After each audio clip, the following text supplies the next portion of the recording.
क्या होगा जब मन्नत को अपनी शादी की पहली याद वापस मिलेगी? और वहीं आखिर किसने अगवा किया अंगद राठौर को? जानने के लिए सुनते रहिए मन्नत एक जुनून भाग 29। डोमिनियन एंटरप्राइजेस से निकलकर अंगद अपनी कार में बैठ चुका था। उसका दिमाग अब भी दिन भर की साजिशों में उलझा हुआ था। वह चुपचाप सड़क पर कार दौड़ाता आगे बढ़ रहा था। कुछ देर बाद अचानक उसकी नज़र साइड मिरर पर पड़ी। उसे ऐसा लगा जैसे 2-3 गाड़ियां लगातार उसके पीछे चल रही हो। अंगद की भवें सिकुड़ गई। उसने एक बार फिर ध्यान से मिरर में देखा। उसका दिल अनजाने में थोड़ा तेज धड़कने लगा। क्या कोई मेरा पीछा कर रहा है? उसने मन ही मन सोचा, लेकिन अगले ही पल उसने खुद को ही झिड़क दिया। बकवास, शायद ज़्यादा सोच रहा हूँ मैं। उसने दोबारा मिरर में देखा। इस बार पीछे सामान्य ट्रैफिक ही दिखाई दे रहा था। अंगद ने गहरी सांस ली और हल्का सा सिर झटका। लगता है मेरा ही दिमाग खराब हो गया है। वह फिर सामान्य होकर ड्राइव करने लगा, लेकिन उसे क्या पता था कि खतरा अब भी उसके बेहद करीब था। कुछ ही दूरी तय करने के बाद अचानक उसकी कार झटके से हिली। इंजन ने अजीब सी आवाज़ की और अगले ही पल कार सड़क के किनारे रुक गई। अंगद हैरानी से स्टीयरिंग को देखने लगा। ये क्या हुआ? उसने दोबारा कार स्टार्ट करने की कोशिश की, लेकिन इंजन ने जवाब दे दिया। परेशान होकर वह कार से नीचे उतरा और बोनट खोलने के लिए आगे बढ़ा, लेकिन अगले ही पल उसके पीछे किसी की परछाई उभरी। अंगद कुछ समझ पाता उससे पहले ही किसी ने उसके चेहरे पर एक भींगा हुआ कपड़ा कसकर रख दिया। उसकी आंखें फैल गई। वह छटपटाया, हाथ पैर चलाने की कोशिश की, लेकिन कुछ ही सेकंड में उसकी चेतना धुंधली होने लगी। दुनिया उसकी आंखों के सामने घूमने लगी और फिर सब कुछ अंधेरे में डूब गया। जब तक अंगद को कुछ समझ आता, वह किसी अजनबी गाड़ी की पिछली सीट पर फेंका जा चुका था और वह गाड़ी तेज रफ्तार से अंधेरे की ओर बढ़ रही थी। वहीं अमृता जैसे ही केबिन के अंदर आई, उसने एक नज़र मन्नत पर डाली और वह तुरंत समझ गई कि कुछ ठीक नहीं है। मन्नत का मूड पहले से ही सालू की वजह से खराब हो चुकी थी, लेकिन अमृता को देखते ही उसके चेहरे पर हल्की सी मुस्कान आ गई। अमृता उसके सामने वाली कुर्सी पर बैठते हुए बोली, क्या बात है? अभी जो लड़की यहाँ से गई वह कौन थी? मन्नत ने मुंह बनाकर कहा, चुड़ैल। यह सुनते ही अमृता ठहका लगाकर हंस पड़ी। अच्छा, तो फिर उस चुड़ैल की जुबान अच्छे से बंद की कि नहीं? मन्नत भी हल्का सा मुस्कुराई, बहुत अच्छे से। फिर दोनों सहेलियां कुछ देर तक आपस में बातें करती रही। शाम ढल चुकी थी। डोमिनियन एंटरप्राइजेस की ऊंची इमारत के बाहर शहर की रोशनियां धीरे धीरे जगमगाने लगी थी। वहीं अपने केबिन के अंदर मन्नत लगभग पूरा काम खत्म कर चुकी थी। घंटों तक लगातार डेटा अपडेट करते करते उसकी आंखें थक चुकी थी। उसने एक लंबी सांस ली, फिर अपना सिर डेस्क पर टिकाया और कुछ देर आंखें बंद कर ली। उसे खुद भी पता नहीं चला कि कब थकान ने उसे अपनी आगोश में ले लिया। केबिन में पूरी तरह सन्नाटा पसरा हुआ था। तभी दरवाज़ा बेहद धीरे से खुला। वेदांश अंदर आया। जैसे ही उसकी नज़र सामने पड़ी, वह वहीं ठहर गया। उसकी आंखें सीधे मन्नत पर जाकर टिक गई। मन्नत डेस्क पर सिर रखे सो रही थी। उसके बाल चेहरे पर बिखरे हुए थे। एक हाथ अब भी फाइल पर रखा हुआ था, जैसे काम करते करते ही नींद आ गई हो। वेदांश के होठों पर अनायासी मुस्कान आ गई। उसकी आंखों की सारी कठोरता उसी पल गायब हो गई। दिन भर का तनाव, गुस्सा, किंगडम का सारा अंधेरा, सब कुछ जैसे एक पल में कहीं खो गया। अब उसकी दुनिया में सिर्फ एक ही इंसान थी, उसकी मन्नत। वह बेहद धीमे कदमों से आगे बढ़ा, इतने धीमे कि उसकी आहट तक ना हो। फिर मन्नत के ठीक पास जाकर खड़ा हो गया। कुछ पल तक वह बस उसे देखता रहा।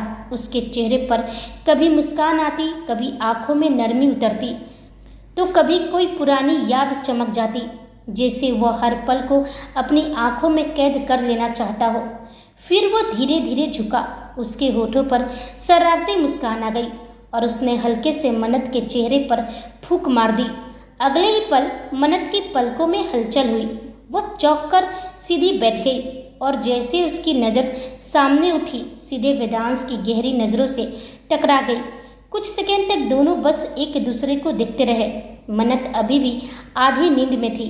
वहीं वेदांश की आंखों में ऐसी चमक थी जैसे उसे दुनिया की सबसे खूबसूरत चीज मिल गई हो। फिर वेदांश ने धीरे से भवें उठाई और बोला, तो मिस असिस्टेंट, यही तरीका है काम पूरा करने का? मैंने आपको काम दिया था और आप यहाँ ऑफिस में नींद पूरी करने आई थी।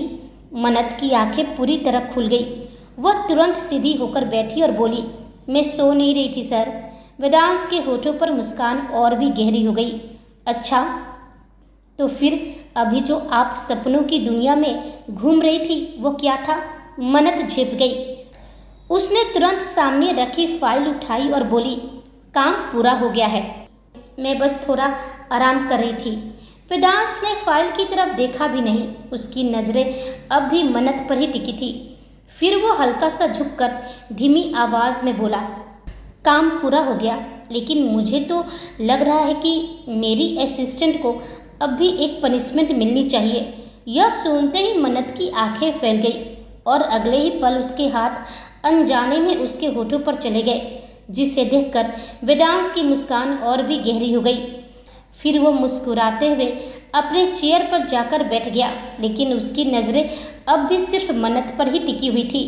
वेदांश ने उसे गौर से देखते हुए कहा, लगता है मेरी गैर मौजूदगी में यहाँ बहुत लोगों ने अपनी प्रेजेंस दर्ज करवाई है। मन्नत ने भवें सिकोड़ ली। आप क्या बोल रहे हैं सर? मुझे तो आपकी आधी बातें समझ ही नहीं आती। फिर उसने फाइल उसकी तरफ बढ़ा दी। देखिए, मैंने काम पूरा कर दिया है। अब क्या हम घर चल सकते हैं? मुझे बहुत नींद आ रही है और सच में मैं बहुत थक गई हूँ। आप एक ही दिन में किसी को इतना काम कैसे दे सकते हैं? उसकी आवाज़ में शिकायत साफ थी। वहीं वेदांश के होठों पर हल्की मुस्कान आ गई। उसने उंगली से इशारा किया, इधर आइए। मन्नत बिना बहस किए उसके पास चली गई। इस वक्त उसकी हालत सच में किसी नींद से लड़ते बच्चे जैसी थी। जैसे वो पास पहुंची, वेदांश ने उसकी कमर पकड़कर उसे अपनी गोद में बिठा लिया। सर, मन्नत हल्का सा चौंकी, लेकिन अगले ही पल उसके दोनों हाथ खुद ब खुद वेदांश की गर्दन के चारों ओर चले गए। वेदांश ने प्यार से उसके चेहरे पर बिखरे बाल हटाए, फिर धीरे से पूछा, बहुत नींद आ रही है? मन्नत ने मुंह फुला लिया। बहुत। वेदांश मुस्कुराया। तो फिर यहीं सो जाइए, मेरे कंधे पर सिर रख लीजिए। इससे अच्छी जगह आपको कहाँ मिलेगी नींद पूरी करने के लिए? राठौर मेंशन जाने की क्या ज़रूरत है? मन्नत चाहकर भी मुस्कुराए बिना नहीं रह सकी, लेकिन तभी वेदांश की आवाज़ फिर गूंजी, इस बार थोड़ा अलग अंदाज में। वैसे पहले मुझे यह बताइए, मेरे लिए खाना लेकर कौन आया था? एक पल में मन्नत की सारी नींद गायब हो गई। उसने तुरंत सिर उठाकर वेदांश को देखा। अब उसे एहसास हुआ कि वेदांश ने केबिन में आते ही सब नोटिस कर लिया था। भले उसकी नज़रें उस पर थी, लेकिन केबिन में क्या बदला है, कौन आया है, कौन गया है, शायद उससे कुछ छिपता ही नहीं था। मन्नत की नज़र अनायासी टेबल की तरफ गई, जहां सालू का रखा हुआ लंच बॉक्स अब भी मौजूद था, और अगले ही पल उसके चेहरे पर गुस्सा, खीज और हल्की जलन एक साथ उभर आई। वह तुरंत वेदांश की गोद से उतर गई, फिर लंच बॉक्स उठाकर उसके सामने रख दिया और बिल्कुल सपाट आवाज़ में बोली, मैं तो भूल ही गई थी, आपके लिए लंच बॉक्स आया है। फिर उसने जानबूझकर थोड़ा जोर देकर कहा, जाइए खाना खाइए। वेदांश ने एक नज़र लंच बॉक्स पर डाली, फिर दूसरी नज़र मन्नत पर। अब उसके चेहरे पर वही खतरनाक शरारती मुस्कान आ चुकी थी, क्योंकि वह समझ चुका था कि मामला खाने का नहीं किसी और चीज़ का है, और मन्नत जितना दिखा रही थी उससे कहीं ज़्यादा नाराज़ थी। वह आराम से अपनी कुर्सी पर पीछे टिक गया। उसकी उंगलियां लंच बॉक्स पर हल्के हल्के थपथपा रही थी, लेकिन नज़रें अब भी सिर्फ मन्नत पर थी। फिर उसके होठों पर हल्की मुस्कान आई। अच्छा, तो यही बात है? मन्नत तुरंत बोली। कौन सी बात? वेदांश ने मासूम चेहरा बनाया। कुछ नहीं, मैं तो बस ये सोच रहा था कि आखिर मेरी जान अचानक इतने गुस्से में क्यों आ गई। मन्नत ने तुरंत मुंह फेर लिया। मुझे कोई गुस्सा नहीं है और ना ही मुझे कोई फर्क पड़ता है कि कौन आपके लिए खाना लेकर आता है। वेदांश की मुस्कान और चौड़ी हो गई। सच में जान? बिल्कुल, मुझे क्यों फर्क पड़ेगा। आपकी जिंदगी है। जो चाहे आपके लिए खाना लेकर आए, जो चाहे आपके लिए खाना बनाए और जो चाहे आपको खिलाए भी। मुझे कोई फर्क नहीं पड़ता। जैसे जैसे मन्नत बोल रही थी वैसे वैसे उसका चेहरा और लाल होता जा रहा था और वेदांश का मनोरंजन बढ़ता जा रहा था। वह धीरे से बोला, जान, आपको पता है ना, जब आप जलती हैं तो बहुत प्यारी लगती हैं। मन्नत की आंखें फैल गई। मैं नहीं जल रही हूँ और मुझे किसी से जलने की जरूरत भी नहीं है। वेदांश कुर्सी से उठ खड़ा हुआ, फिर धीरे धीरे उसकी तरफ बढ़ने लगा। अच्छा, तो फिर मेरी पत्नी की आंखें लाल क्यों हैं? मन्नत का दिल धक से रह गया। उसने तुरंत नजरें चुरा ली, लेकिन वेदांश ने उसकी ठुड्डी पकड़कर उसका चेहरा ऊपर कर दिया। उसकी आंखों में अब शरारत कम और गंभीरता ज्यादा थी। किसी ने कुछ कहा था आपसे? मन्नत कुछ नहीं बोली। वेदांश की आवाज़ और नरम हो गई। जान, मुझसे छुपाइए मत। मैं आपकी आंखें पढ़ना बहुत अच्छे से जानता हूँ। मन्नत की पलकों पर नमी उतर आई, लेकिन अगले ही पल उसने खुद को संभाल लिया और मुंह बनाकर बोली, पहले आप खाना खाइए। कहीं ऐसा ना हो कि किसी के हाथों की मेहनत बेकार चली जाए। यह सुनकर वेदांश हल्का सा हंसा। फिर उसने लंच बॉक्स उठाया और बिना खोले सीधे साइड में रख दिया। मन्नत चौंक गई। आपने खोला भी नहीं, आपको भूख नहीं लगी है? वेदांश ने उसकी कमर पकड़कर उसे अपने करीब खींच लिया। फिर उसकी आंखों में देखते हुए बोला, मुझे भूख लगी है जान, लेकिन खाने की नहीं। मुझे अपनी पत्नी की मुस्कान वापस चाहिए। बाकी दुनिया बाद में देख लेंगे। और इस बार मन्नत चाहकर भी अपनी नज़रें उससे नहीं हटा पाई, लेकिन उसके कानों में सालू की कही हुई हर बात गूंज रही थी। अगर वेदांश तुमसे इतना प्यार करते थे तो 3 साल तक तुम्हें ढूंढने की कोशिश क्यों नहीं की? कोई इंसान किसी से इतनी मोहब्बत करे और 3 साल तक खामोश बैठा रहे, ये बात हजम नहीं होती। हर शब्द जैसे उसके दिल में चुभ रहा था और आखिरकार उसकी आंखों में नमी उतर आई। वेदांश की नज़र तुरंत उस नमी पर जा टिकी। उसकी पकड़ मन्नत की कमर पर और कस गई। उसकी आंखें एक पल में ठंडी पड़ गई। वह मन्नत का चेहरा अपने दोनों हाथों में लेकर बोला, आप रो क्यों रही हैं? बताइए मुझे। किसी ने कुछ कहा है आपको? लेकिन इस बार मन्नत खुद को रोक नहीं पाई। अगले ही पल वो सीधे उसके सीने से लग गई और फुट फुट कर रो पड़ी। वेदांश का दिल जैसे किसी ने मुट्ठी में भींच लिया हो। उसने तुरंत उसे अपनी बाहों में समेट लिया। एक हाथ उसके सिर पर था और दूसरा उसकी पीठ सहला रहा था। जान, शांत हो जाइए, मैं यही हूँ। लेकिन मन्नत जैसे 3 साल का सारा दर्द एक साथ बहा देना चाहती थी। वह सिसकते हुए बोली, आपने मुझे 3 साल तक ढूंढा क्यों नहीं? वेदांश की सांस वहीं अटक गई। मन्नत ने उसकी शर्ट कसकर पकड़ ली।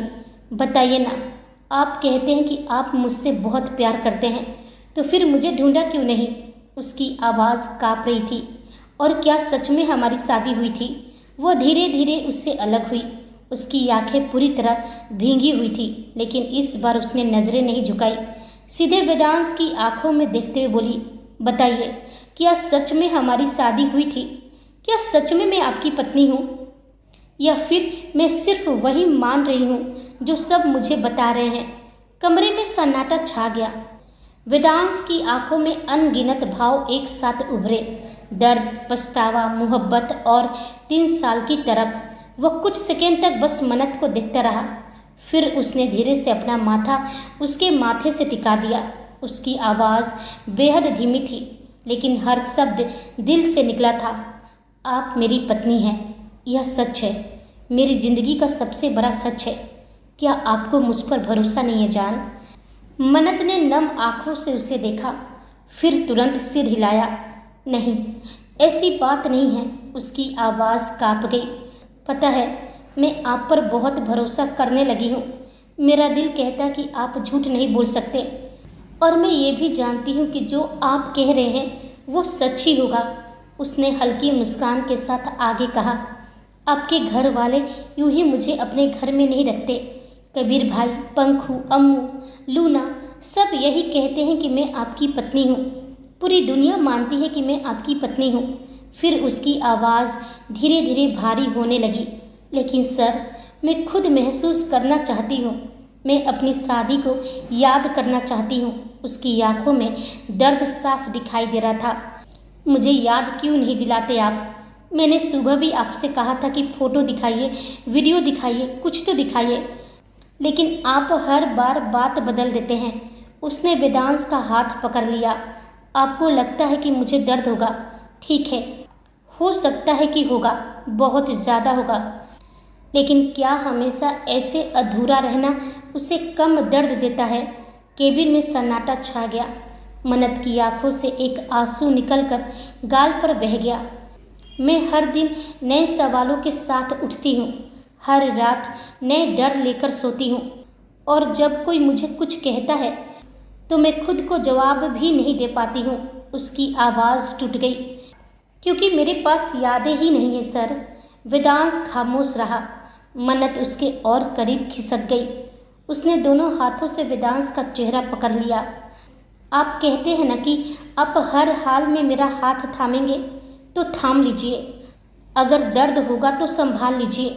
अगर मैं टूटूंगी तो जोड़ दीजिए, लेकिन मुझे अंधेरे में मत रखिए। उसकी आंखों में अब विनती थी। मुझे जानना है कि मैं कौन थी, मैं कैसी थी, हमारी शादी कैसी हुई थी, मैं आपको इतना प्यार क्यों करती थी, और आप मुझे इतना प्यार क्यों करते हैं। वह कुछ पल रुकी, फिर बहुत धीरे से बोली, प्लीज़ सर, मुझे मेरी ज़िंदगी का वो हिस्सा वापस चाहिए। भले यादें ना लौटे, लेकिन कम से कम मुझे हमारी कहानी तो जानने दीजिए। ये कहते कहते उसने अपना माथा वेदांश के सीने पर टिका दिया, और पहली बार उसकी आवाज़ में जिद नहीं, सिर्फ एक पत्नी की तरफ थी जो अपनी ही प्रेम कहानी को जानना चाहती थी। कुछ पल तक वेदांश ने उसे देखा, और फिर अगले ही पल बिना कुछ कहे मन्नत को अपनी बाहों में उठा लिया और केबिन से बाहर निकल गया। मन्नत तुरंत झुंझला गई। मैं आपसे अपनी शादी के बारे में बात कर रही हूँ सर, और आप फिर से मुझे गोद में उठा रहे हैं। मैं पैदल चल सकती हूँ, मुझे नीचे उतारिए। वेदांश ने उसकी तरफ देखे बिना कहा, कुछ देर पहले आपको नींद आ रही थी ना, तो आराम कीजिए। मन्नत ने मुंह फुला लिया। अब नहीं आ रही है, मेरी नींद पूरी तरह उड़ चुकी है, और मुझे अपनी शादी के बारे में सब जानना है। इस बार आपका कोई भी बहाना नहीं चलेगा। उसकी आंखें जिद से भर गई। और अगर आज भी आपने बात टालने की कोशिश की ना। वह अचानक चुप हो गई, लेकिन अधूरा वाक्य भी वेदांश के लिए काफ़ी था। उसके कदम एक पल को रुक गए। उसकी आंखें अचानक बर्फ जैसी ठंडी हो गई। धीरे धीरे उसने मन्नत की तरफ देखा। ऐसे देखा कि मन्नत का दिल धक से रह गया, क्योंकि वो समझ गया था मन्नत क्या कहना चाह रही थी। मैं आपसे दूर चली जाऊंगी। यह सोचना भी वेदांश के लिए बर्दाश्त के बाहर थी। उसकी पकड़ अनजाने में और मजबूत हो गई। मन्नत ने तुरंत यह बदलाव महसूस कर लिया। उसने पहली बार वेदांश की आंखों में वह पुराना डर देखा, जो किसी दुश्मन से नहीं, उसे खो देने से जुड़ा था। मन्नत की आंखें फिर हल्की नम हो गई, लेकिन इस बार उसने नजरें नहीं हटाई। पूरे रास्ते कार में खामोशी छाई रही। न मन्नत ने कुछ कहा, न वेदांश ने, लेकिन दोनों अपने अपने विचारों में खोए हुए थे। करीब 1 घंटे बाद कार फार्म हाउस के सामने आकर रुकी। मन्नत कुछ समझ पाती उससे पहले ही वेदांश फिर उसे अपनी बाहों में उठा चुका था। सर, मैं चल सकती हूँ। लेकिन इस बार वेदांश ने कोई जवाब नहीं दिया। वह सीधे फार्म हाउस के अंदर गया। लंबे गलियारों को पार करते हुए एक ऐसे हिस्से में पहुंचा जहां उनकी सबसे खूबसूरत यादें थी। फिर उसने एक दरवाज़ा खोला। वेदांश जैसे उस कमरे के अंदर दाखिल हुआ, पूरा कमरा गहरे अंधेरे में डूबा हुआ था। उसने धीरे से मन्नत को अपनी बाहों से नीचे उतारा। जैसे उसके पैर जमीन पर पड़े, मन्नत अनायास ही उसके और करीब खिसक गई। अंधेरे से उसे हमेशा डर लगता था, और वेदांश यह बात अच्छी तरह जानता था। उसकी उंगलियां तुरंत वेदांश की बाह पकड़ चुकी थी। वेदांश ने उसकी घबराहट महसूस की। फिर उसके होठों पर हल्की मुस्कान आई। अगले ही पल उसने चुटकी बजाई और देखते ही देखते पूरा कमरा रोशनी से जगमगा उठा। मन्नत की पलकें अन्यास झपकी, लेकिन अगले ही पल उसकी आंखें फैल गई, सांसें जैसे थम सी गई। पूरा कमरा सिर्फ और सिर्फ तस्वीरों से भरा हुआ था। जहां नजर जाती मन्नत खुद को ही देख रही थी। कहीं वो हंस रही थी, कहीं शर्मा रही थी, कहीं वेदांश उसे देख रहा था, कहीं वह वेदांश को घूर रही थी, कहीं दोनों साथ मुस्कुरा रहे थे, कहीं झगड़ रहे थे, कहीं एक दूसरे को छेड़ रहे थे। और फिर उसकी नज़र उन तस्वीरों पर गई जो कमरे की सबसे बड़ी दीवार पर लगी हुई थी। शादी की तस्वीरें, फेरों की तस्वीरें, सिंदूर का पल, मंगलसूत्र का पल, वेदांश का उसके माथे पर हाथ रखना, उसका शर्मा कर सिर झुका लेना। हर तस्वीर जैसे एक कहानी कह रही थी। हर तस्वीर चीख चीख कर कह रही थी, तुम उसकी पत्नी हो और वो तुम्हारा पति है। मन्नत की आंखें नम होने लगी। वो धीरे धीरे कमरे के बीचों बीच खड़ी रह गई। उसका दिल और दिमाग दोनों पहली बार एक साथ शांत हो गए थे। ना कोई बहस, ना कोई सवाल, ना कोई तर्क, बस एक अजीब सा एहसास, जैसे उसकी आत्मा इन तस्वीरों को पहचान रही हो। उसके कदम खुद ब खुद आगे बढ़ने लगे। वह एक तस्वीर के सामने जाकर रुक गई। उस तस्वीर में वेदांश उसकी मांग में सिंदूर भर रहा था। उसके हाथ हल्के से कांप उठे। फिर दूसरी तस्वीर, उसमें वेदांश और वह फेरे ले रहे थे। मन्नत की आंखों से एक आंसू निकलकर गाल पर बह गया।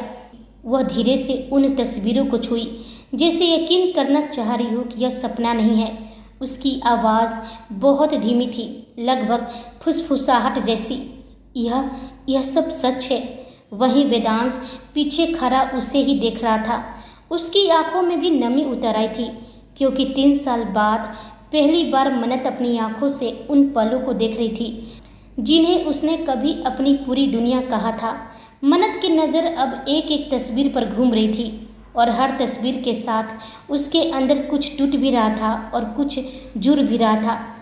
जैसे उसकी बिखरी हुई जिंदगी के टुकड़े धीरे धीरे अपनी जगह वापस लेने लगे हो।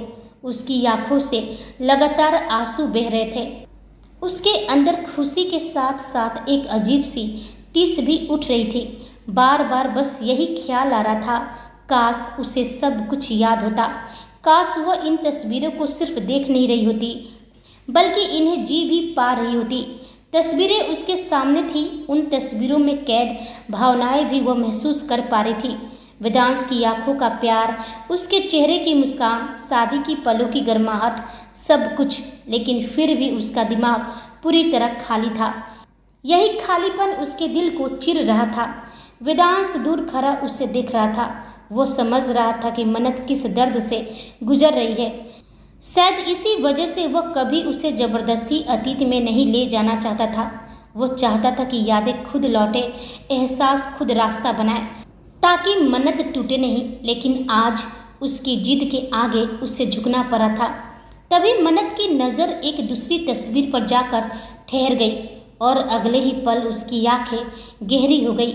उस तस्वीर में वेदांश उसके गले में वही पेंडेंट पहना रहा था, वही पेंडेंट जो इस वक्त उसके गले में नहीं थी, वही पेंडेंट जो उसके लिए मंगलसूत्र था, जो उनके प्यार का पहला निशानी था। मन्नत का दिल जोर से धड़का, उसकी सांसें भारी होने लगी और फिर उसका दिमाग एक बार फिर सच की तलाश में उस अंधेरे कुएं की तरफ खींचने लगा। उसका सिर अचानक भयंकर रूप से भारी होने लगा। कानों में अजीब सी आवाज़ें गूंजने लगी। आंखों के सामने धुंध तैरने लगे। उसने तस्वीर को देखते हुए कुछ याद करने की कोशिश की, लेकिन जितना याद करने की कोशिश करती, दर्द उतना ही बढ़ता जाता। इस बार उसके होठों से कोई शब्द नहीं निकला, कोई नाम नहीं, कोई टूटी हुई याद नहीं, बस दर्द, सिर्फ दर्द। उसका शरीर हल्का सा लड़खड़ाया और इससे पहले कि वो नीचे गिरती, वेदांश बिजली की तरह उसके पास पहुंच गया। उसने तुरंत मन्नत को अपनी बाहों में समेट लिया।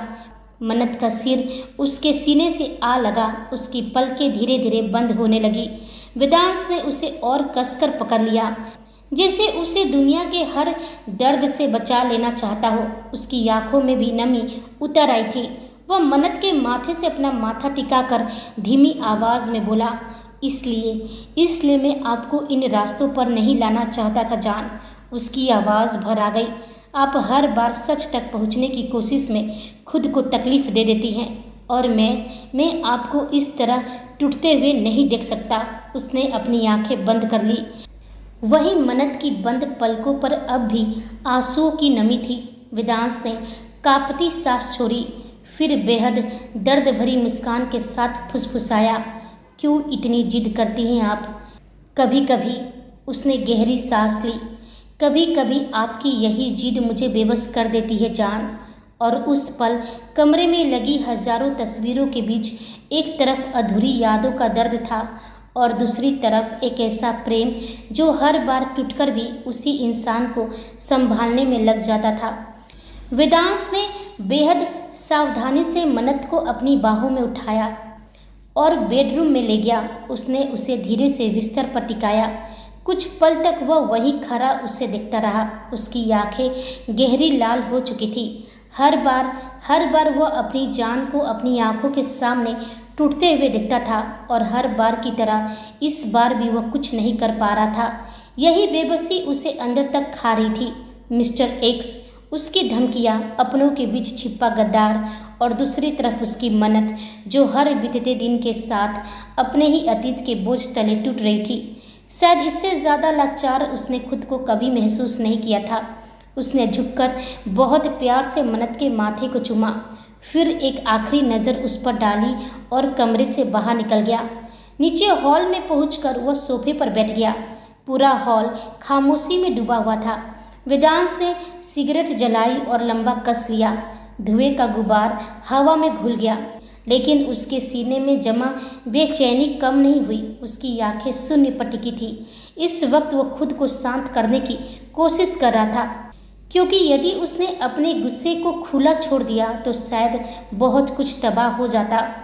वहीं ऊपर कमरे में मन्नत गहरी बेहोशी में थी, लेकिन उसका दिमाग अब भी जाग रहा था। उसकी बंद पलकों के नीचे पुतलियां तेजी से हरकत कर रही थी। उसकी उंगलियां बार बार चादर को कसकर पकड़ लेती, जैसे वह किसी अनदेखे डर से लड़ रही हो। तस्वीरों ने उसके भीतर बंद पड़े दरवाजे को झकझोर दिया था और अब उसका दिमाग उसी अंधेरे कुएं में उतर रहा था जहां उसके अतीत के सच दफन थे। अचानक उसके सिर में दर्द की एक लहर उठी। उसकी सांसें भारी हो गई, माथे पर पसीने की बूंदें उभर आई, लेकिन इस बार उसका दिल उन एहसासों को छोड़ने के लिए रेडी नहीं था। वह उन्हें मजबूती से पकड़े हुए था, जैसे खुद को जोड़ने की कोशिश कर रहा हो, जैसे अपनी बिखरी हुई पहचान को वापस इकट्ठा करना चाहता हो। और फिर धुंधले दृश्य धीरे धीरे साफ होने लगे। टूटे हुए टुकड़े एक दूसरे से जुड़ने लगे, धुंध रंगों में बदलने लगी और अगले ही पल मन्नत ने खुद को एक लाल जोड़े में देखा। उसकी मांग सिंदूर से सजी हुई थी, हाथों में गहरी मेहंदी थी। चारों तरफ शहनाइयों की आवाज़ गूंज रही थी, दीपकों की रोशनी चमक रही थी और उसके सामने सिर्फ एक चेहरा था, वेदांश का। वही गहरी आंखें, वही मुस्कान, वही नज़रें जो उसे ऐसे देख रही थी जैसे दुनिया में उससे ज़्यादा कीमती कुछ हो ही नहीं। मन्नत की सांस अटक गई, क्योंकि यह कोई एहसास नहीं था, यह कोई कल्पना नहीं थी, यह एक याद थी, उसकी अपनी याद। और वो याद अब उसकी आंखों के सामने जिंदा हो रही थी। सोई हुई मन्नत का चेहरा पसीने से भीग चुका था, लेकिन आज पहली बार किसी याद ने उसे सिर्फ दर्द नहीं दिया था। उसके होठों पर एक हल्की बेहद खूबसूरत मुस्कान थी। उसकी बंद आंखों के कोरों से आंसू बह रहे थे, लेकिन यह आंसू तकलीफ के नहीं थे, यह उस खुशी के थे जिससे उसका दिल 3 साल बाद फिर से महसूस कर रहा था। वह अपनी शादी का हर पल देख रही थी, हर रस्म, हर हंसी, हर धड़कन, सब कुछ। आज पहली बार यादें उसे जितना दर्द दे रही थी, उससे कहीं ज़्यादा खुशी दे रही थी, जैसे उसका खोया हुआ कोई हिस्सा वापस लौट रहा हो। वह एक एक दृश्य को जी रही थी, एक एक एहसास को महसूस कर रही थी। और फिर उसे वह पल दिखाई दिया, वही खास पल जब वेदांश ने अपने हाथों से उसके गले में वह पेंडेंट पहनाया था। उसकी आंखों में वही मोहब्बत थी और उसके होठों पर वही मुस्कान। लेकिन अगले ही पल मन्नत का पूरा ध्यान उस पेंडेंट पर टिक गया। उसकी सांस अटक गई, दिमाग में कुछ जोर से टकराया, जैसे किसी बंद दरवाजे पर अचानक किसी ने पूरी ताकत से चोट मार दी हो। एक अजीब सी बेचैनी उसके भीतर दौड़ गई और फिर वो झटके से बिस्तर पर उठकर बैठ गई। आह! उसकी सांस बुरी तरह उखड़ रही थी, आंखें पूरी तरह फैली हुई थी। वहीं दूसरी तरफ वही फार्म हाउस का पिछला इलाका पूरी तरह सुनसान था। रात गहरा चुकी थी, चारों तरफ अंधेरा पसरा हुआ था और बीच बीच में सिर्फ गाड़ियों की हेडलाइट्स की रोशनी दिखाई दे रही थी। वेदांश की आंखें गहरी लाल हो चुकी थी। उसने सिगरेट का आखिरी कस लिया, फिर उसे जमीन पर फेंककर अपने जूते के नीचे मसल दिया। अगले ही पल उसकी मुट्ठियां कस गई। उसकी आंखों के सामने बार बार मन्नत का रोता हुआ चेहरा घूम रहा था, उसकी टूटी हुई आवाज़, उसके आंसू और उसका दर्द। आज वो पहले से कहीं ज़्यादा खतरनाक लग रहा था। वह बिना कुछ कहे फार्म हाउस से बाहर निकल आया था। कुछ ही दूरी पर कई गाड़ियों का काफिला खड़ा था। जैसे ही वेदांश वहां पहुंचा, सभी बॉडीगार्ड्स तुरंत एक तरफ हट गए। एक आदमी दौड़कर आया और जल्दी से उसके लिए कुर्सी लगाकर पीछे हट गया। वेदांश आराम से कुर्सी पर बैठ गया, एक पैर दूसरे पैर पर चढ़ाकर। लेकिन उसकी आंखों में जो सन्नाटा था वो किसी तूफान से कम नहीं था। तभी दो बॉडीगार्ड्स एक इंसान को घसीटते हुए उसके सामने लाए। उसके सिर पर काला कपड़ा चढ़ा हुआ था, हाथ बंधे हुए थे और वो एक बोरा में ठूसा हुआ था। वह लगातार छटपटा रहा था, खुद को छुड़ाने की कोशिश कर रहा था। वेदांश बस उसे देखता रहा, बिना कुछ बोले, बिना कोई भाव दिखाए। और उसी पल कुछ दिन पहले कॉन्फ्रेंस रूम में हुई बातचीत उसके दिमाग में फिर से गूंज उठी। कॉन्फ्रेंस रूम का माहौल असामान्य रूप से भारी था। कमरे में मौजूद हर शख्स के चेहरे पर गंभीरता साफ दिखाई दे रही थी। शिव, कबीर, मयंक और लूना सभी अपनी अपनी सीट पर बैठे थे। वहीं वेदांश खिड़की के सामने खड़ा था। उसकी पीठ सबकी तरफ थी, लेकिन उसकी खामोशी ही बता रही थी कि मामला बहुत बड़ा है। तभी शिव आगे बढ़ा और एक मोटी फाइल वेदांश के सामने रख दी। सारी डिटेल्स कंफर्म है किंग। वेदांश ने बिना कुछ कहे फाइल खोली। उसकी नज़रें कुछ सेकंड तक पन्नों पर दौड़ती रही, फिर उसने वह फाइल कबीर और मयंक की तरफ सरका दी। देखो इसे। दोनों ने फाइल खोली। जैसे जैसे उनकी नज़रें रिपोर्ट पर दौड़ रही थी, वैसे वैसे उनके चेहरे बदलते जा रहे थे। ये कैसे संभव है? मयंक अविश्वास से बोला। कबीर ने तेजी से दूसरा पन्ना पलटा। 1000 करोड़? और किसी को भनक तक नहीं लगी। वेदांश की आंखों में ठंडी चमक उतर आई। वह धीरे धीरे अपनी कुर्सी पर बैठ गया। यही तो इस खेल की सबसे बड़ी खूबसूरती है कबीर। पैसे निकाले भी गए और किसी को पता भी नहीं चला। कमरे में सन्नाटा छा गया। वेदांश ने टेबल पर उंगलियां थपथपाई। हर ट्रांजैक्शन को इतनी सफाई से घुमाया गया है कि ऑडिट टीम तक पकड़ नहीं पाई। अगर मैं खुद इस फाइल की तह तक नहीं जाता तो शायद यह सच कभी सामने ही नहीं आता। कबीर की नज़रें फाइल पर जमी थी। इसके पीछे कौन है? कुछ सेकंड तक खामोशी रही। फिर वेदांश ने बेहद ठंडी आवाज़ में कहा, अंगद राठौर। अगले ही पल पूरे कमरे का माहौल जम गया। हालांकि सबको पहले से शक था, लेकिन सच सुनना अलग बात थी। मयंक अपनी सीट से लगभग उठ खड़ा हुआ। क्या? अपने ही बेटे की कंपनी से? अरे माना कि वो तेरा बायोलॉजिकल पिता नहीं है, लेकिन दुनिया की नज़रों में तो वो तेरा बाप है। उसे ये सब करते हुए शर्म नहीं आई? वेदांश के होठों पर खतरनाक मुस्कान आ गई। बेटा, वो हल्का सा हंसा। काश वो सिर्फ मेरा पिता होता। उसकी आंखें पल भर में बर्फ जैसी ठंडी हो गई, लेकिन वह किसी और के हाथों की कठपुतली बन चुका है। इस वक्त तक कबीर और मयंक को मिस्टर एक्स के बारे में कुछ नहीं पता था। तभी कबीर ने पूछा, पैसा गया कहाँ? वेदांश ने सिर हिलाया। यही तो नहीं पता, क्योंकि अंगद सिर्फ पैसे ट्रांसफ़र कर रहा था।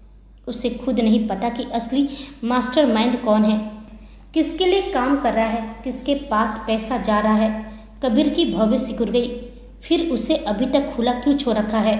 यह सुनते ही वेदांश की आंखों में खतरनाक चमक उतर आई। वो धीरे धीरे कुर्सी से उठा, क्योंकि मैं उसे सिर्फ पकड़ना नहीं चाहता। उसकी आवाज़ अब और ठंडी हो चुकी थी। मैं उसे तोड़ना चाहता हूँ। कमरे में बैठे सभी लोग चुप हो गए। वेदांश आगे बोला, उससे उसकी हर मुस्कान छीन लेना चाहता हूँ, हर झूठा अभिमान, हर नकली अच्छाई। वह कुछ पल रुका, फिर पहली बार उसकी आंखों में दर्द उतर आया। लेकिन समस्या यह है कबीर, मॉम उसे बहुत अच्छा इंसान मानती हैं, इतना भरोसा करती हैं कि उसकी हर बात आंख बंद करके मान लेंगी। घर में सभी समझते हैं कि वह सुधर गया है और उसने भी बड़ी चालाकी से खुद को साबित भी किया है मेरी गैर हाजिरी में। और सबसे बड़ी बात है सहानी, उसने अपनी आंखें बंद कर ली। वो अपने पिता से बहुत प्यार करती हैं। अगर मैंने बिना सबूत के अंगद पर हाथ उठाया तो सबसे ज़्यादा टूटेंगे वही दोनों। कबीर अब पूरी बात समझ चुका था। वेदांश ने गहरी सांस ली, इसलिए मैं इंतज़ार कर रहा हूँ उस दिन का जब अंगद खुद अपने मुंह से अपने सारे गुनाह कबूल करेगा। उसके होठों पर धीमी लेकिन बेहद खतरनाक मुस्कान आ गई। और जिस दिन ऐसा हुआ ना, उसने टेबल पर मुट्ठी दे मारी। धड़ाम, पूरे कमरे में आवाज़ गूंज उठी। उस दिन मैं उसे सिर्फ कानून के हवाले नहीं करूँगा, उस दिन उसका वो हश्र करूँगा कि वो कभी मुझसे उलझने का सोच भी ना सके। यही सोचकर वेदांश की आंखों में ठंडक उतर आई और उसकी निगाहें सामने बोरे में बंद अंगद पर टिक गई। लेकिन इस बार बात सिर्फ पैसों की नहीं थी। अब मामला उससे कहीं आगे निकल चुका था, क्योंकि उसकी वजह से कई बार उसकी मन्नत रोई थी। और वेदांश राठौर दुनिया की हर चीज़ सह सकता है, लेकिन अपनी मन्नत की आंखों में आंसू नहीं। वो धीरे से उठा और भारी कदमों से अंगद के सामने आकर खड़ा हो गया। उसकी आंखें खून की तरह लाल थी, लेकिन उसके होठों से एक शब्द भी नहीं निकला। पूरा इलाका भयानक खामोशी में डूबा हुआ था। अंगद बोरे के अंदर बुरी तरह छटपटा रहा था। कौन हो तुम? क्या चाहते हो? मुझे छोड़ दो। उसकी घबराई हुई आवाज़ लगातार गूंज रही थी, लेकिन सामने खड़ा वेदांश पत्थर बना हुआ था। तभी उसने हल्का सा इशारा किया। अगले ही पल एक बॉडीगार्ड आगे आया और हॉकी स्टिक उसके हाथों में थमा दी। वहीं अंगद को सिर्फ इतना एहसास हो रहा था कि उसके सामने कोई ऐसा इंसान खड़ा है जो इस वक्त मौत से भी ज़्यादा खतरनाक है। तभी धड़ाम, पहली चोट उसके कंधे पर पड़ी। अंगद दर्द से चीख उठा, लेकिन उसके बाद दूसरी, फिर तीसरी, फिर चौथी वार लगातार होते चले गए। पूरे इलाके में सिर्फ हॉकी स्टिक के पड़ने की आवाज़ और अंगद की दर्द भरी चीखें गूंज रही थी। वेदांश का चेहरा बिल्कुल भावहीन था, जैसे हर वार के साथ वो अपने अंदर जमा जहर बाहर निकाल रहा हो। कुछ मिनट बाद हॉकी स्टिक पर खून के निशान उभर आए। अंगद की सांसें उखड़ने लगी, उसका शरीर कांप रहा था, लेकिन वेदांश नहीं रुका। तभी उसके दिमाग में अपनी माँ का चेहरा उभरा, फिर सहानी का, और अगले ही पल उसकी पकड़ हॉकी स्टिक पर और कस गई। वो चाह कर भी अंगद की जान नहीं ले सकता था, क्योंकि चाहे वो कितना भी गिर चुका हो, फिर भी वह उसकी माँ का सुहाग था, सहानी का पिता था। यही वो बेरी थी जो हर बार वेदांश के हाथ रोक देती थी। आखिरकार उसने आखिरी वार किया और हॉकी स्टिक दूर फेंक दी। उसकी भारी सांसें अंधेरे में साफ सुनाई दे रही थी। वेदांश ने अपनी लाल आंखें बंद करके एक गहरी सांस छोड़ी। फिर बिना कुछ कहे उसने अपने बॉडीगार्ड्स की तरफ देखा। बस एक छोटा सा इशारा और उसके सभी आदमी तुरंत समझ गए कि अब करना क्या है। अगले ही पल अंगद को वापस गाड़ी में डाल दिया गया। गाड़ियों का पूरा काफिला धीरे धीरे वहां से निकल गया। कुछ ही मिनटों में वह सुनसान इलाका फिर से पहले की तरह शांत हो गया। वेदांश वहीं कुछ पल खड़ा रहा, उसके चेहरे पर कोई भाव नहीं था। फिर उसने गहरी सांस ली और अपने भारी कदमों से वापस फार्म हाउस की तरफ बढ़ गया। वहीं कुछ पल तक मन्नत वैसे ही बेड पर बैठी रही, उसकी सांसें अब भी भारी थी। तभी अचानक उसकी आंखें फैल गई, उसका हाथ तेजी से अपनी गर्दन पर गया और अगले ही पल वो झटके से बेड से उठी और भागकर आईने के सामने जाकर खड़ी हो गई। उसने कांपते हाथों से अपनी गर्दन को छुआ, लेकिन वो पेंडेंट वहाँ नहीं था। मन्नत की सांस अटक गई। मेरा पेंडेंट, उसने घबराकर खुद को आईने में देखा। वो तो मेरे गले में नहीं है। उसकी आंखों में डर उतर आया। तो फिर मेरा पेंडेंट कहाँ गया? उसने अपनी आंखें कसकर बंद कर ली, जैसे अपने दिमाग पर जोर डाल रही हो, लेकिन इस बार सिर्फ अंधेरा था। उसकी आंखें भर आई। अगले ही पल वो धीरे धीरे फर्श पर बैठ गई और फिर फुट फुट कर रोने लगी। मेरा पेंडेंट कहाँ गया? मेरी शादी की निशानी, मेरे प्यार की निशानी। उसकी आवाज़ बुरी तरह काँप रही थी। मुझे कुछ याद क्यों नहीं आ रहा है? वो याद करने की कोशिश कर रही थी, लेकिन जितना वो अपने दिमाग पर जोर डालती उतना ही उसके सिर में तेज दर्द बढ़ता जा रहा था। उसने दोनों हाथों से अपना सिर पकड़ लिया। उसकी माथे पर पसीने की बूंदें चमक उठी थी। तभी कमरे का दरवाज़ा खुला। वेदांश अंदर आया और जैसे ही उसकी नज़र मन्नत की हालत पर पड़ी, उसकी आंखें एक पल के लिए बदल गई। वह तुरंत उसके पास आया और बिना कुछ सोचे उसे अपने सीने से लगा लिया।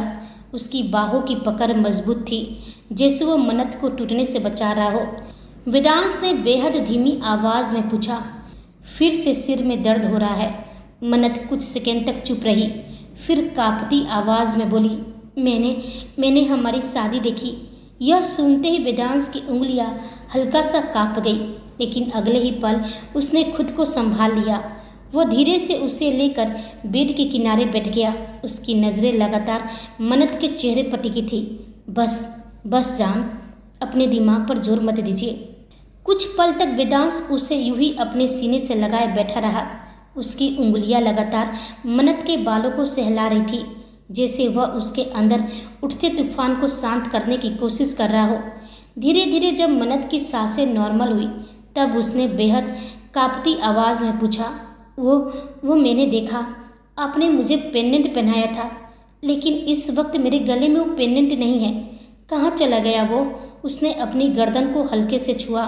मुझे कुछ याद नहीं आ रहा है। ऐसा लग रहा है जैसे मैं जानती हूँ कि वो मुझसे कहीं खो गया है, लेकिन कहाँ? जैसे ही सोचने की कोशिश करती हूँ, सिर में बहुत दर्द होने लगता है। उसकी आवाज़ टूट गई। मैं सोच ही नहीं पा रही हूँ कि आखिर मेरा पेंडेंट गया कहाँ। कहते कहते उसकी आंखों से आंसू बह निकले। उसके चेहरे पर ऐसा दर्द था जैसे वो सिर्फ एक पेंडेंट नहीं, उसकी जिंदगी का कोई हिस्सा खो चुकी हो। वेदांश ने बेहद हल्के हाथों से उसके आंसू पोंछे, फिर होठों पर हल्की मुस्कान लाते हुए बोला, बस एक पेंडेंट के लिए इतना सोच रही हैं आप? कहीं गुम हो गया होगा। वैसे भी मैं आपके लिए हजारों पेंडेंट बनवा दूंगा। उसने प्यार से उसकी नाक छुई। लेकिन आपको यूं रोते हुए देखना मुझसे बिल्कुल बर्दाश्त नहीं होता। मन्नत तुरंत नम आंखों से उसे देखने लगी, फिर धीरे से बोली, वो कोई मामूली पेंडेंट नहीं था, आपने उसे मेरे गले में पहनाया था। उसकी आंखों के सामने फिर वही धुंधली तस्वीर उभर आई। वह मेरा मंगलसूत्र था, मैंने साफ देखा है। उसकी आवाज़ कांप गई। और आप कह रहे हैं कि वो मामूली था? यह सुनते ही वेदांश के चेहरे पर दर्द भरी मुस्कान आ गई। उसने बिना कुछ कहे एक बार फिर मन्नत को अपने सीने से लगा लिया और मन ही मन खुद से बोला, सॉरी जान, वह पेंडेंट हम दोनों के लिए बहुत खास था, और जिसने भी उसे आपके गले से छीना है, मैं बहुत जल्द उसके पास पहुंच जाऊंगा। लेकिन इस वक्त आपको शांत रखने के लिए मुझे झूठ बोलना पड़ रहा है। वही मन्नत अब भी उसकी सट कस कर पकड़े हुई थी। फिर उसने बच्चे जैसी आवाज़ में पूछी, बताइए ना, कहाँ है मेरा पेंडेंट? मुझे वही चाहिए, मेरा वाला ही। वेदांश हल्का सा मुस्कुराया। उसने मन्नत को अपने सीने से अलग किया और उसके माथे पर बेहद प्यार से किस किया। फिर धीमी आवाज़ में बोला, बस आप कहिए तो पूरा आसमान आपके कदमों में लाकर रख दूंगा। पेंडेंट क्या चीज़ है? उसकी आंखें बेहद गहरी हो गई। वादा है, जिस दिन आपकी सारी यादें लौट आएंगी, उस दिन आपका वो पेंडेंट भी आपके पास वापस आ जाएगा। यह सुनते ही मन्नत के चेहरे पर हल्की सी मुस्कान आ गई। फिर वेदांश ने उसके गाल को हल्के से छूते हुए कहा, अब जल्दी से रेडी हो जाइए, हमें राठौर मेंशन भी जाना है, और मुझे लगता है मेरी जान को बहुत भूख भी लगी होगी, है ना? यह सुनते ही मन्नत ने बिल्कुल बच्चे की तरह होठ फुला लिए। फिर धीरे से बोली, सच कहा आपने, मुझे तो सच में बहुत भूख लगी है। और अगले ही पल खुद ही हल्का सा हंस पड़ी। इन सब के बीच मुझे एहसास ही नहीं हुआ। फिर वो धीरे से उठी, मैं थोड़ी देर में फ्रेश होकर आती हूँ, आप चलिए। कुछ ही देर बाद मन्नत फ्रेश होकर हॉल में पहुंची, लेकिन वहां पहुंचते ही उसकी भवें सिकुड़ गई। पूरा हॉल खाली था। उसने इधर उधर नजरें दौड़ाई, फिर डाइनिंग एरिया की तरफ देखा, लेकिन वहां भी कोई नहीं था। अब उसके चेहरे पर हल्की सी नाराजगी उतर आई। उसने दोनों हाथ कमर पर रख लिए और धीरे से बड़बड़ाई, वाह, मुझे बोलकर गए थे कि जल्दी से फ्रेश होकर आइए, हमें राठौर मेंशन जाना है, और अब खुद ही गायब हो गए। उसने होठ फुला लिए। तभी अचानक उसके कदम वहीं ठिठक गए, क्योंकि ठीक उसके पीछे उसे किसी की बेहद गर्म और मदहोश कर देने वाली सांसें महसूस हुई। पल भर में मन्नत के पूरे वजूद में एक अजीब सी मीठी सिहरन दौड़ गई। उसके रोंगटे खड़े हो गए। हालांकि वह बिना मुड़े भी बहुत अच्छी तरह से समझ रही थी कि उसके ठीक पीछे कौन खड़ा है। वह पलटकर उसे देखती, उससे पहले ही वेदांश ने पीछे से अपनी मजबूत फौलादी बाहें मन्नत के पेट पर घुमाई और एक झटके में उसे पूरी शिद्दत के साथ अपने चौड़े गर्म सीने से चिपका लिया। वहीं वेदांश के इस अचानक स्पर्श से मन्नत के पूरे शरीर में जैसे बिजली की एक करंट दौड़ गया। एक अजीब सी हलचल मच गई। वहीं वेदांश ने अपना चेहरा मन्नत के मखमली कंधे पर टिका दिया। उसकी ठोड़ी मन्नत के कंधे को छू रही थी और उसके होठों से निकलती गर्म सुलगती सांसें मन्नत की गर्दन पर बिखर रही थी। उसने बेहद गहरी आवाज में मन्नत के कान के पास कहा, आप मुझे ढूंढ रही थी जान। मन्नत का दिल इस कदर धड़का कि लगा अभी सीने से बाहर आ जाएगा। वह बुरी तरह शर्मा गई और उसकी आंखें खुद पर खुद नीचे झुक गई। इस वक्त वेदांश की वह लगातार छूती गर्म सांसें मन्नत के दिल और दिमाग में एक ऐसा तूफान खड़ा कर रही थी कि उसकी दोनों हथेलियां खुद ब खुद कस गई। उसने अपनी मुट्ठियां भींच ली। वेदांश ने मन्नत की इस बेबसी और उसकी बढ़ती धड़कनों का पूरा मजा लेते हुए एक बार फिर अपनी पकड़ को और कस लिया और पूछा, बताइए ना, आप मुझे इतनी बेसब्री से ढूंढ रही थी ना। मन्नत ने बहुत धीरे से अपनी पलकों को झुकाए हुए ही हल्के से हाँ में अपना सिर हिलाया। उसका पूरा चेहरा शर्म से लाल सुर्ख हो चुका था। वह बेहद धीमी आवाज में बुदबुदाई, आप मुझे इस तरह से परेशान मत कीजिए, आपकी ये गर्म सांसें। कहते कहते मन्नत ने अपनी बात अधूरी छोड़ दी और अपने ही नीचे के होठों को अपने दांतों के बीच दबा लिया, क्योंकि आगे के शब्द वो चाहकर भी अपनी जुबान पर नहीं ला सकती थी। वेदांश के इस कदर करीब होने से उसकी बोलती पूरी तरह बंद हो चुकी थी। मन्नत को इस तरह तड़पते और शर्माते देख वेदांश के चेहरे पर मुस्कान अब एक बेहद गहरी और जुनूनी मुस्कान में बदल गई। उसने मन्नत को अपनी तरफ घुमाया और उसके कान के बिल्कुल करीब अपनी आवाज़ को और भी ज़्यादा मदहोश और भारी करते हुए फुसफुसाया, जान, अब तो आपको हमारी शादी की यादें वापस आ चुकी हैं। अब तो आप अच्छी तरह से जानती हैं कि हमारी शादी हो चुकी है। आप मेरी पत्नी हैं, तो फिर अब क्यों शर्मा रही हैं? बोलिए ना। मेरे इस कदर करीब आने से मेरी ये गर्म सांसें इस वक्त आपको क्या फील करा रही हैं? मन्नत ने उसकी तरफ देखा और फिर तुरंत नज़रें झुका ली। मुझे शर्म आ रही है, क्योंकि वह रुक गई। जब आप इस तरह मेरे करीब आते हैं तो दिल बहुत तेज़ धड़कने लगता है। वेदांश कुछ सेकंड तक उससे देखता रहा, फिर उसके माथे पर बेहद प्यार से अपना माथा टिका दिया और मुस्कुराकर बोला, बस इतना ही तो आदत डाल लीजिए जान, क्योंकि अब मैं आपको खुद से दूर जाने नहीं देने वाला हूँ, क्योंकि हर पल आप खुद को मेरी बाहों में ही पाएंगी। यह सुनकर मन्नत की पलकों ने धीरे से झुककर उसके दिल का राज छुपाने की कोशिश की, लेकिन उसके चेहरे की मुस्कान सब कुछ बयान कर चुकी थी। उसने खुद को संभालते हुए कहा, मुझे छोड़िए, जाने दीजिए। वहीं वेदांश के चेहरे और उसकी डार्क नसीली आंखों में एक बेहद शरारती मुस्कान उभर आई। उसने मन्नत को अपनी बाहों के घेरे में और थोड़ा कसते हुए कहा, ऐसे कैसे जाने दे जान, आज आपको हमारी लाइफ की सबसे खूबसूरत पल की याद आई है, तो उस पल की याद में इस खुशी में एक किस तो बनता है। यह सुनते ही मनत की आंखें फटी की फटी रह गई। वह बिना पलक झपकाए बिल्कुल अवाक होकर वेदांश को देखने लगी। उसका दिमाग जैसे चलना बंद हो गया था। मनत का यूं हैरान परेशान देखकर वेदांश के होठों की मुस्कान और गहरी हो गई। उसने दबी आवाज में कहा, आप मुझे ऐसे क्यों देख रही हैं जान? अपनी ही पत्नी से एक किसी तो मांग रहा हूँ। और देखिए, अब आप मना बिल्कुल भी नहीं कर सकती हैं। मैं चाहता हूँ कि आज आप खुद आगे बढ़कर मुझे किस कीजिए। आखिर इस पल को सेलिब्रेट करना तो बनता है ना जान। वेदांश की इस डिमांड पर मनत और भी ज़्यादा शर्मा गई। शर्म के मारे उसके गोरे गाल टमाटर की तरह लाल सुर्ख हो गए थे और दिल सीने के अंदर पागलों की तरह धड़क रहा था।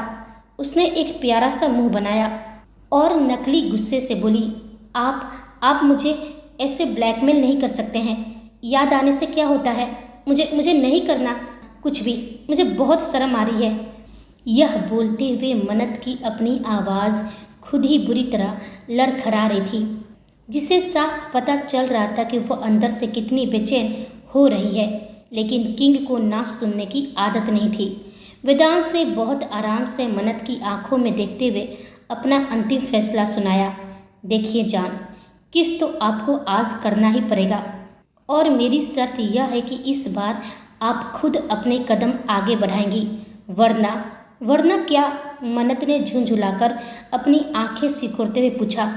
वेदांश ने अपनी उंगली से बहुत कोमलता से मनत की छोटी सी नाक को टच किया, उसे हल्का सा सहलाया और बेहद धीमी मदहोश कर देने वाली आवाज़ में उसके होठों के करीब फुसफुसाया, वरना यदि इस बार मैंने शुरुआत की न जान तो फिर मैं आपको आसानी से छोड़ने वाला नहीं हूँ।